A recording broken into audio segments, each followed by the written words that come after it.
I was reading an article in the Entrepreneur magazine, which was talking about the work culture in Silicon Valley and how many hours people put into work. And this author, he said he has been working in the Silicon Valley since the 90s. He started working for Apple and other tech companies. And the title, I was just drawn by the title of his article, which he says is, "My career in Silicon Valley taught me the futility of 80-hour work weeks." And just the title is so mind-boggling, because when people come to Silicon Valley, the first shock they see is the hours that people put into work. You're supposed to work just 40 hours a week. And it's the case in many other parts of this country. And my work days, I used to go to Boise, Idaho, and 4 o'clock, everything shuts off. 6 o'clock, the supermarkets wind down. 8 o'clock, there's nobody on the streets. Whereas here, life is bustling, and even if you, take the freeways in the morning, like 5 a.m., that's the time sometimes I come to work, there's still traffic. Because we have bought into this idea that if you have to succeed here in this culture, you got to work that hard. And what this author actually talks about is the idea that if you put in more work, you're going to be more productive and more successful is a myth, because they actually measure the productivity of workers. So when people increase their working hours, their productivity actually started to decrease. And his question was, why is that? And he said, this is not just necessarily true that if you're going to work long, you're going to be productive and successful. In fact, if you look historically, all these technological revolutions, when they came about, before the Industrial Revolution happened, the world was pretty much having only one culture. And you know what that culture was in any part of the world? It was agriculture. His whole families worked the field together. They stayed together. They created their own meals in their own farms, cooked and lived. And once Industrial Revolution came about, was the first time fathers were separated from their family. They had to travel far, go to a different place and work in these factories. And the whole management theory, the first management theory that came about is called the man-machine theory, where they actually started clocking. If we can make one man can do this work for X hours, how many men will it take to complete this work in 100 hours? And they literally put man and machine at the same level, and that was the first time the social fabric got disrupted. And then the promise was, with successive waves of technological revolution, they said, if we get more advanced technologies, the number of work hours is going to decrease. So the promise was for them to decrease the work hours from 40 hours a week to 25 to 30 hours a week. But guess what happened? Was the exact opposite. Because as technology grew, the demands grew, and productivity had to increase, people had to keep working even longer hours, families had to be disrupted and separated, and it just never worked out that way. And right now, we are being told with the arrival of AI, work's going to be easier. And this author actually argues for a 30-hour work week again. I was like, man, they tried this 200 years ago, it didn't work. And there is a fundamental problem when you're going to give yourself for work and it's not coming out in productivity. The disconnect is because there is something that happens within our soul. We are more than machines. God has created you and I in His image, and He wants us to follow a pattern of working and resting. And today I want to talk to you about resting in God.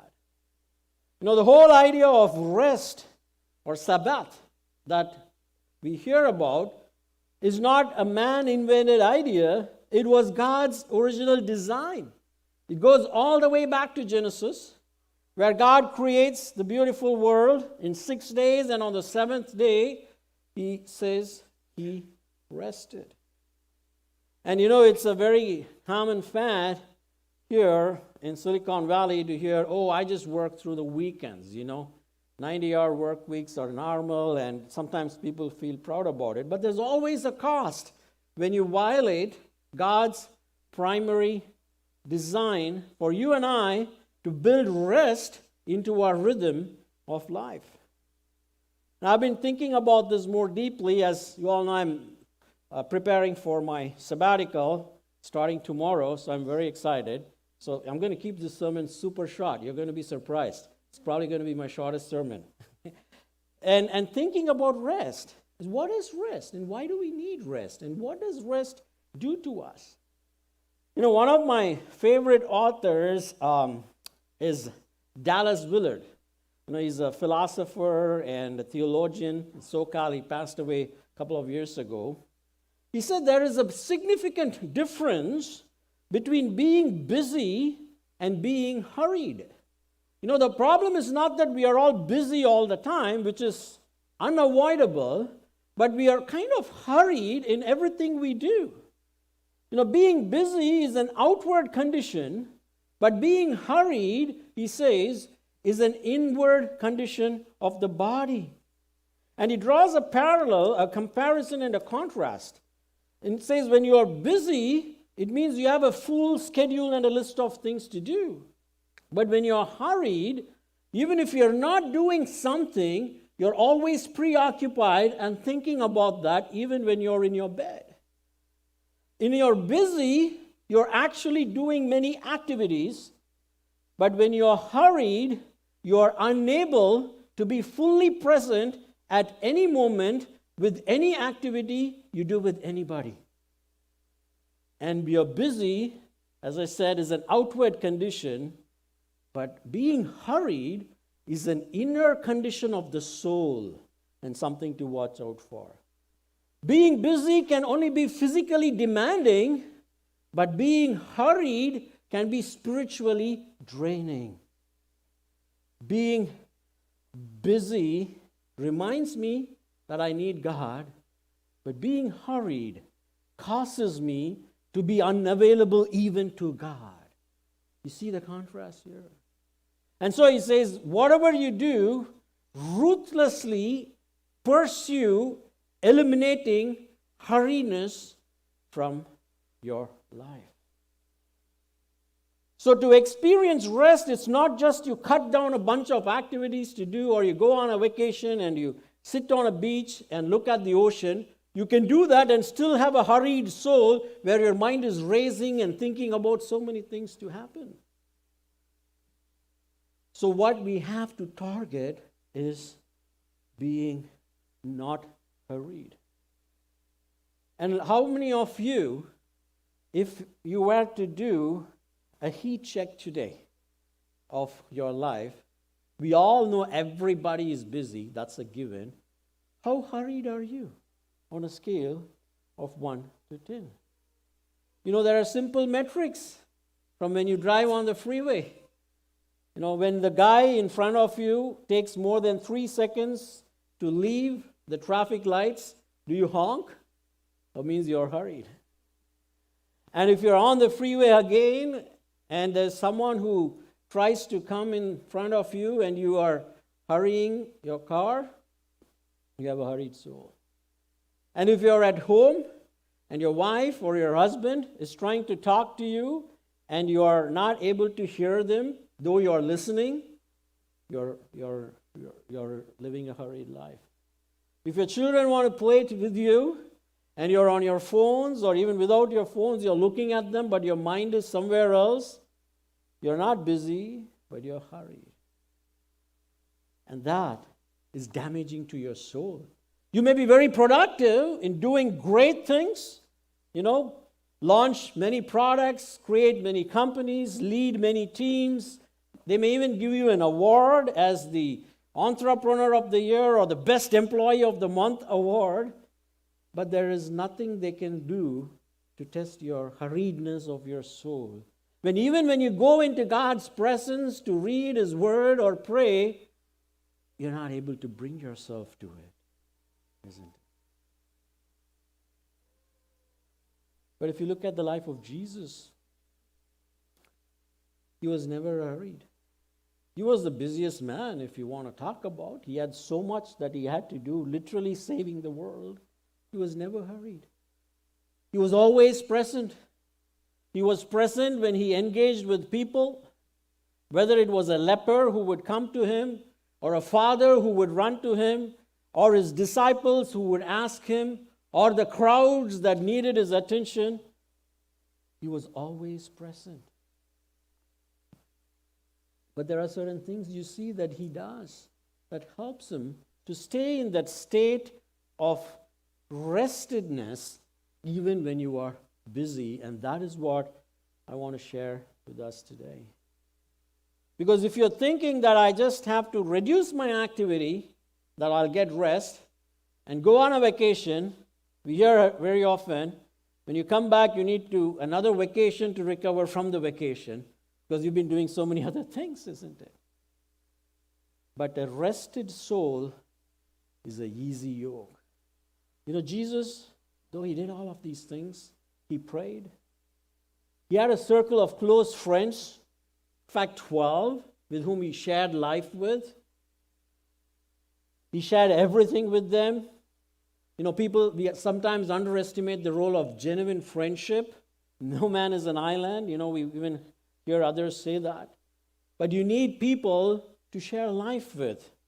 And they say when you die, if you have at least 3 friends who truly loved you and cared for you and would show up and genuinely share about you, that's a blessing.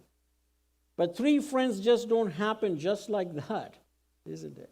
It's an intentional investment you need to do so that they can walk with you through the ups and downs. I was so encouraged to hear how so many of the women, cared for both these moms when they were going through such a difficult time. Jesus engaged also, He prayed, He shared life with others, He engaged in regular worship. Worship is another thing that can recenter our soul once a week. He fed His mind with God's Word, whether He was tempted or even when He was being killed on the cross. He was saturated with the Word of God and was able to apply it in all life situations. Jesus was by nature an outdoor person. He enjoyed hikes. You see Him praying in the garden. How many of you have prayed in a garden anytime? We have such a beautiful landscape here. He took long walks, because you had to walk those days. Things that slow you down, your soul.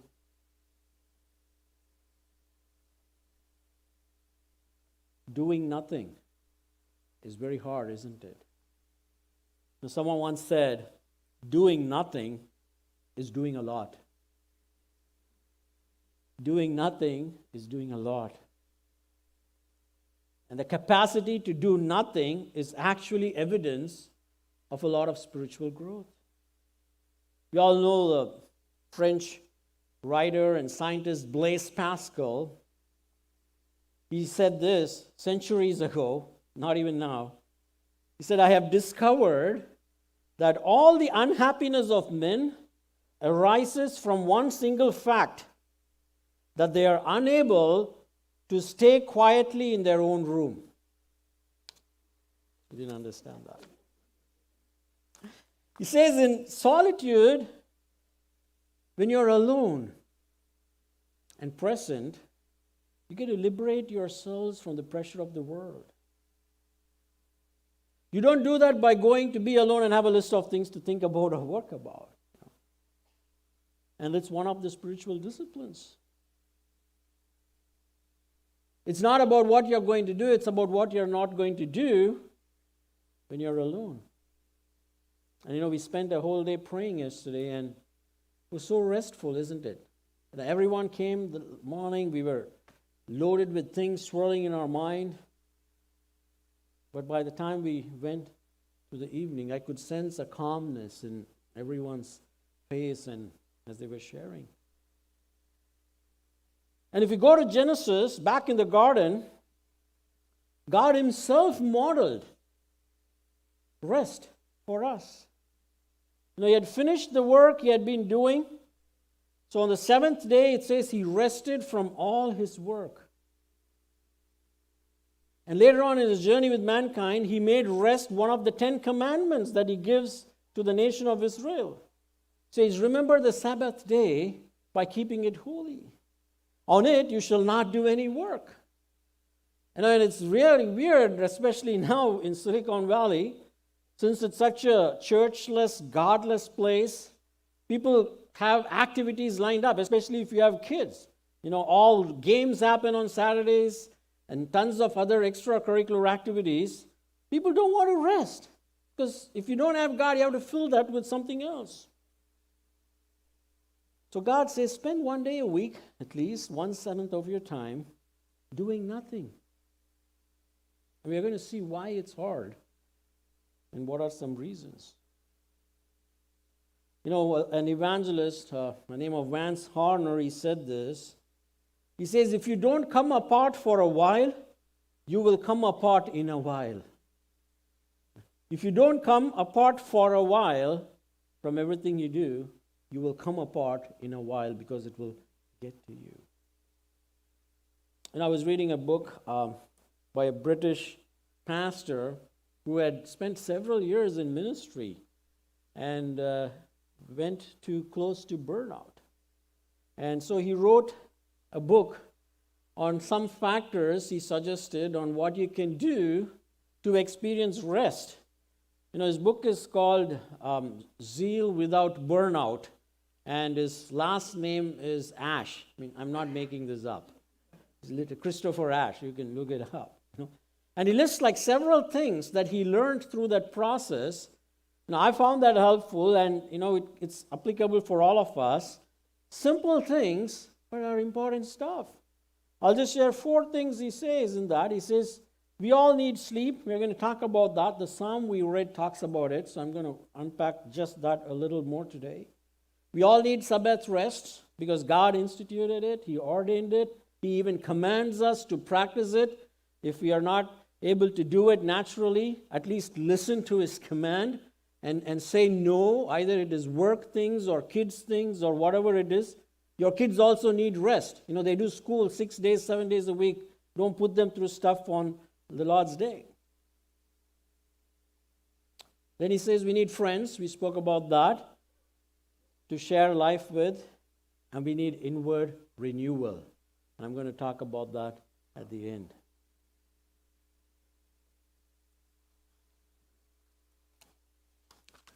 And let's move quickly to the psalm today. I said quickly because I want to finish past 2. I'm ready for my sabbatical. So you're going to love it today, guys. The psalm we read, it's a collection of 16 psalms from Psalm 120 to Psalm 136. These are a group of psalms that were written by God's children when they came back from exile. They are the post-exilic psalms, and they're called the Psalms of Ascent or Hallel Psalms in Hebrew for a specific reason. Commentators differ on what the exact purpose of these psalms could be, but most of these psalms were sung as they were going towards Jerusalem from whichever part they were living, and they had to hike through these treacherous ravines and valleys that were surrounded by mountains so that they can go and experience God's presence. And they would sing these songs to prepare themselves to go and worship God when they go to Jerusalem. And you need to understand a little bit of the backdrop of this from a historical perspective. These were God's chosen people who had gone through a full cycle. They were slaves in Egypt for 430 years, breaking their backs, and they cry out to God. God sends a deliverer, Moses, and he delivers them, and he creates them a path to cross the Red Sea and enter into Canaan, the promised land, where they can experience rest. But to do that, they need to continue to have this relationship with God, and we see that time and time again, There are these idols that keep propping up in their life, and they lose sight of God, and then God has to intervene. God keeps telling them repeatedly, I am blessing you, I am giving you these wonderful things, obey me, listen to me, love me, follow me, and they keep falling. And a result of that, he pronounces judgment, and he says, if you are not going to do this, there are these other kingdoms that are going to come and destroy you and take you away from them. And so come the Assyrians and the Babylonians, and they go into exile. They lose their home, they lose their place of worship, they lose everything they had, and they are there, and they are again back to where it all started in Egypt. And once again they cry out, and God brings them back to their promised land.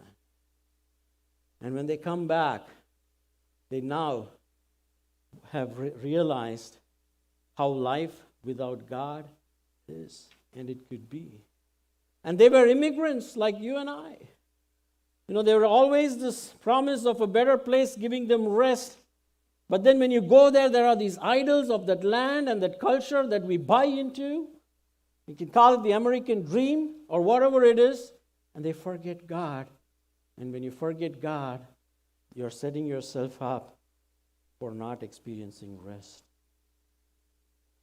So as they sing this song, there are three things about God that they zoom in and focus on, and they're able to calm their souls by reminding themselves of this. And the three things, if you read in the psalm that come before us, as he writes this psalm to them, is that God is our helper, God is our keeper, God is our protector. Very simple points. But as we ingrain these in our heart is when we will truly be able to experience rest. And I'll unpack that for us briefly. So the first verse and two verses he talks about, he says, I lift up my eyes to the hills. From where does my help come? My help comes from the Lord who made heaven and earth. Some of us haven't lived in a terrain that had high hills as they had back there. If you go to a place like the Alps, of course we have the Mission Peak, this is a hill, but when I first went to the Alpine region, there was a tour guide, he said there is a difference between people who live in the valley and people who live on the hills. He said people who live in the valley are always depressed. They're also always very vulnerable. In ancient times, if you're in the valley, you can be attacked easily. But people who live on the hills, they have a totally different attitude. They tend to think higher of themselves, literally, than others. And I've heard the same even in Southeast Asia. With people, our friends from Richmond would tell us, among the Hmong people and the Khmu people, the tribes who live on the hills always look down on the tribes who are living in the valleys. So people who are in the valley are always afraid because it's intimidating, just these gigantic hills, and they feel helpless. And so as these people who have experienced being under the Assyrians and the Babylonians, and even personally, they could be attacked anytime, and they are in fear and trouble and anxiety, they have now come to the point where they have realized they cannot help themselves. It took so much for them to get there. To recognize God is our helper, because until then, they thought, I am my helper. I can do it. I am good enough and smart enough and capable enough to handle any problems that life might throw at me. But God had to humble them. And they are humble now. And say, I lift up my eyes to the hills, because the hills were also thought in those days to be the places where God's presence can be experienced. That's why Moses goes up to the hill to receive the commandments. And you can see many of God's children, Elijah and other prophets, they would always go to the hills to experience this intimate moment where you can be away from the crowd and the noise and have this union with Christ. But as long as you feel that you can help yourself, you will not have rest. We're going to keep trying and trying to fix our life's problems and realize the harder you try, the more you fail, because God is trying to show you you still haven't come to that point to let go and let me be your helper. And why can God be our helper? It says, my help comes from the Lord who made heaven and earth. God is not someone who can help us because he is just like us. If he has the power to create the infinite galaxies, solving your and my problem in life is something that's going to be very easy for him. If he can create and leave these stars in their places, he is able to remove life's challenges that you and I face. And so the Hebrews have learned that when we are in trouble, they want to now look up and not look within. And my dear friends, I don't know what you are going through in your life right now, but if you are living a hurried life, if you're experiencing restlessness, maybe you need to ask yourself, where am I going for help? Am I still finding strength within myself to help myself? Or am I going? And I have come to that place to genuinely trust that God is my helper and I can ask him. And as long as I keep looking either within or looking at the problems, it's going to create restlessness. But when I look at God, when I look up and acknowledge that he is my helper, that's the first path to experiencing rest. Second, it says in verses 3 and 4, he will not let your foot be moved. He who keeps you will not slumber. Behold, he who keeps Israel will neither slumber nor sleep. You know, one of the things Christopher Ash tells in his book is to experience rest, you need sleep. But God does not need sleep. God doesn't sleep. You know, we need sleep, but the God who watches over us, he will not sleep nor slumber. He is ever watchful. He is ever awake. Even when we sleep, he never needs to doze off. And that's a wonderful assurance. But you and I need sleep because it's a fundamental mark of our mortality. And if we neglect this by trying to work ourselves too much because you have a deadline that has come up in your work that has been dictated by a sales guy who wants to make his profit to outdo his competitor and not care about how it will impact you and your family, you're kind of taking on the mantle of being the God of your own family. He says if we neglect this, we implicitly claim an affinity with God that mortals should not claim. God never needs to sleep and never sleeps, but the psalmist rebukes us when we behave as if we don't need sleep. In fact, in Psalm 127, further down the line, he actually chastises and rebukes us when we behave as if we don't need sleep. He says, in vain you rise up early and stay up late, toiling for food to eat, for he grants sleep to those he loves. And you know, the context in Psalm 127 is that it is the Lord, the covenant-making God of the Bible, who builds the house and watches over the city.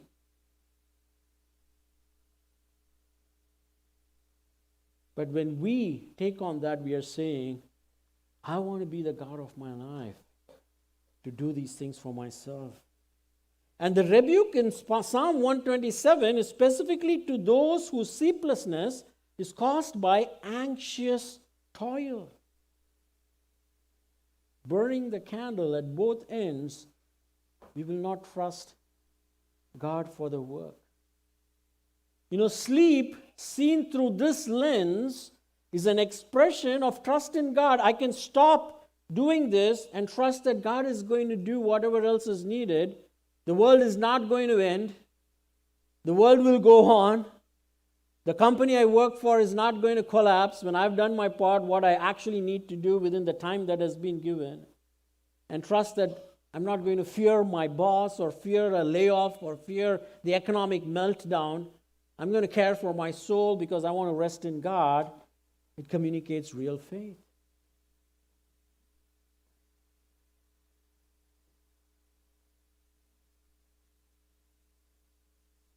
Sleep is actually an expression of trust in God.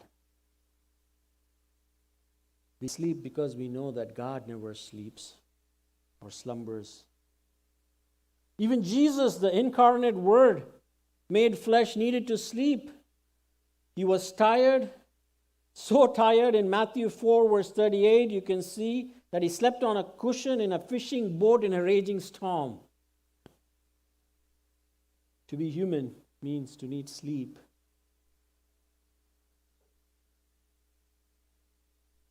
And sleep implies that God is at work and we don't have to work. You know, Jesus says in John chapter 5, verse 17, God the Father is always working. He's sustaining the universe, upholding it, and ruling it with His sovereign providence. You know, the rest that it talks about in Genesis 2 does not mean He takes a break from governing the universe that He created. It is the rest of having completed the creation He has made. But God still works tirelessly to sustain you and me, to feed His creation, to govern it by His providence. He does not sleep and He does not take Sabbath rest, but we must. And if we neglect this, we are implicitly claiming an affinity with God that we think we are equal to Him in our lives. So sleep, something as simple as sleep, and being willing to let ourselves sleep is a metric of our faith if we trust God or we trusting ourselves. And lastly, in the next 3 verses, it says, God is our protector. The Lord is your keeper. The Lord is your shade on your right hand. The sun shall not strike you by day, nor the moon by night. The Lord will keep you from all evil. He will keep your life. The Lord will keep your going out and your coming in from this time forth and forevermore. Now, if you read the psalm carefully, you'll see in the first 2 verses, it's speaking in the first person, and from the 3rd verse onwards, it switches to a second person. There are commentators talk, there are 2 possible reasons for this. One could be that they are almost there in Jerusalem, and they are first saying this prayer out loud that my help comes from the Lord, and then there is the priest who pronounces this blessing upon them and reminding them that God is going to protect them wherever they go, with whatever they do, so they can be free and worried less about that. You know, really, another reason why we become hurried or restless is when we feel we are our keeper. When we feel that we have to protect ourselves, our families, our jobs, and everything else, and not trust that God is the one who can actually protect us. You and I cannot. And His protection is wonderful. He says He's like a shade on your right hand, which means He never leaves you. And He protects you in all of life's circumstances. The sun shall not strike you by day or the moon by night, whether it's extreme temperature or deep cold. In all of extreme situations, the only one who can actually protect you is God, not yourself. So why do you think that you are the one who's going to protect? And the biggest threat for us is the protection we need from evil that is there. And we know that Satan is real and he's active and he's trying to disrupt families and destroy marriages.